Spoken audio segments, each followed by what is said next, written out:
Ganda. Pero siyang ano, mga Chinese movie. Mga film, yung location dito. Ang ganda ng color ng ano nilang weather dito. I mean, yung kulay sa camera, no? At saka sa totoong buhay. I mean, ang ganda. Very, vibrant siya. Hindi siya like, ewan ko. Parang ganda ng weather. Pero ang init lang. Hindi na siya malamig ngayon. Ang init. Ang hirap mag-picture. Pati ang harsh niya sa camera. Sana medyo kumalimlim eh. So, medyo magiging chill lang ako dito masyado. Ayoko masyado magpaka-stress sa picture. Gusto ko na ma-enjoy yung trip na to na hindi ko iniisip na mag-picture na mag-picture. Ayun lang, kung ano yung makuha ko, pwede yun na yun.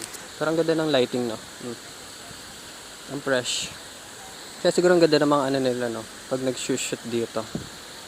Pero pag sa Pinas, ang parang ang pangit, no? Ang harsh. Ito may parang may smooth effect.